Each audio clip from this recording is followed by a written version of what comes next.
अस्सलाम वालेकुम दोस्तों, आऊं आहियां अब्दुल हकीम। तव्हां ॾिसी रहिया सिंधी टेक यूट्यूब चैनल। दोस्तों ॾिसो त हाणे काफ़ी मसइला हूंदा आहिनि यूट्यूब में।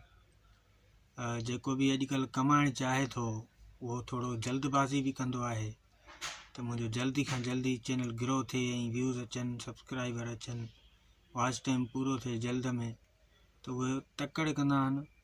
ऐं तकड़ि जो नतीजो इहो आहे त रीयूज़ कॉन्टेंट, वीडियो में ग़लतियूं कंदो, वीडियो कंहिंजी कॉपी कंदो, ही फेमस थी हले शइ त पाण इहा खणी करे पाण वटि रखूं, या इन जहिड़ी ठाहियूं उहो सही आहे, बाक़ी हुन जी चोरी करे पाण वटि रखूं इहो रीयूज़ कॉन्टेंट आहे। कंहिंजो फ़ोटू चोरी कयोसीं, ठीकु आहे, उन ते पंहिंजी कुझु एडिटिंग करे हलायोसीं, इहो बि रीयूज़ कॉन्टेंट आहे।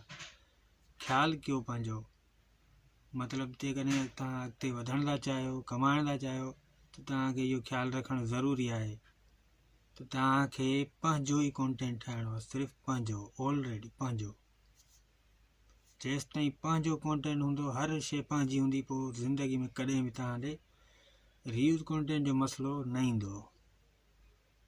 सोचे सम्झे कमु कयो, जल्दबाज़ी कमु न आहे।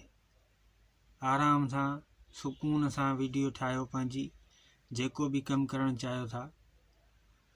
ऐं इन जा रीयूज़ कॉन्टेंट ॿियो जेको आहे, हाणे आइडियो ते घणो ईंदो आहे, फ़ोटू ते, वीडियो ते, माना हर शइ ते अची सघे थो रीयूज़ कॉन्टेंट। तव्हां थोरो टॉपिक खे सम्झी करे पंहिंजो कमु हलायो। नवां यूट्यूबर अक्सर ग़लती कंदा आहिनि, अक्सर ग़लतियूं कंदा आहिनि, अक्सर कंहिंजा कॉन्टेंट चोरी कंदा आहिनि पंहिंजो इहो कमु हलाइण खे। पंहिंजो मिसाल पाण कमु नथा करे सघूं, मिसाल असांखां कमु ज़ोर आहे त न हलायो यूट्यूब चैनल, फ़ाइदो कहिड़ो आहे हिन में? फ़ाइदो ई न आहे तव्हांखे। हर भरू कॉपी कंदव, एॾी महिनत कंदव, वरी उन ते थोरी एडिटिंग वग़ैरह कुझु करे तव्हां चैनल ठाहियो आहे, हलायो था, त उन ते पंहिंजो जेतिरो थी सघे उहो कमु हलायो त बहितरु आहे तव्हांजे लाइ।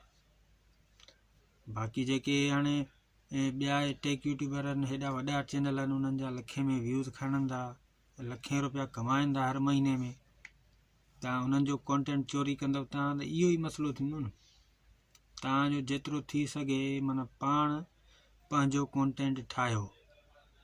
को व्लॉग जो चैनल आहे या ॿियो को चैनल ठाहियो था, त तव्हां थोरो सोचे सम्झी कमु हलायो पंहिंजो। ऐं हिन में ॾिठो वञे त अॼुकल्ह जेको आहे न, व्लॉग सिस्टम ॾाढो थी वियो आहे, तव्हां उहो कमु करियो।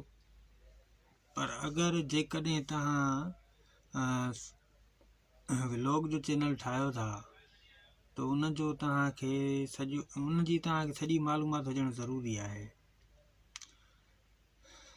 ठीकु आहे दोस्तों, जेकॾहिं मालूमात न आहे, चैनल नथा हलाइण ॾियणो, ऐं तव्हां कमाइण बि चाहियो था, अॼुकल्ह माना एॾी महांगाई थी वई आहे, एॾो महांगो दौरु थी वियो आहे, हर कोई चए थो असां कमायूं, घर वेठे कीअं कमायूं, त ईअं कमाईंदासीं न।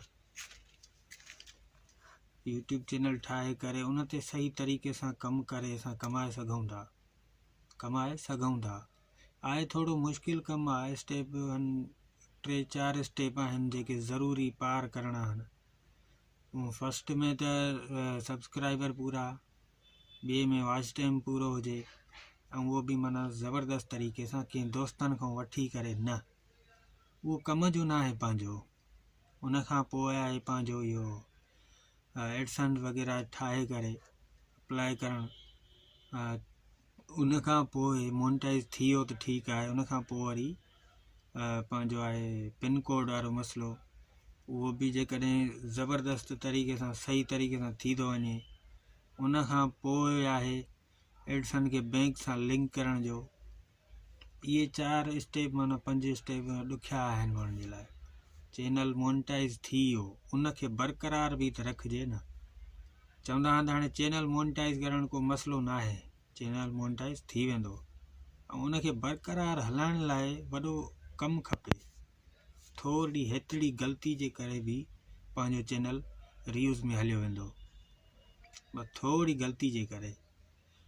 बसि उमेदु आहे कुझु ॻाल्हियूं आहिनि, असां सिंधी आहियूं, कुझु सिंधी में कुझु घटि सम्झाए सघंदासीं, बाक़ी जेके अपडेट्स वग़ैरह ईंदियूं आहिनि, इंशाल्लाह अञा हिन वक़्तु कोई अपडेट न आई आहे। इंशाल्लाह 2025 अचण वारो आहे, काई अपडेट आई त तव्हां ॾे शेयर कंदासीं ज़रूर भी। ठीकु आहे दोस्तों, इंशाल्लाह मूंखे जेकॾहिं का ॻाल्हि सम्झ में आई आहे त वीडियो खे लाइक कजो, चैनल खे सब्सक्राइब कजो। नओं आहियां मां ऐं नओं कमु आहे, इन करे आउं चवां थो, न त मूंखे चवण जी ज़रूरत न आहे। वधीक पाण सियाणा आहियो। ठीकु आहे दोस्तों।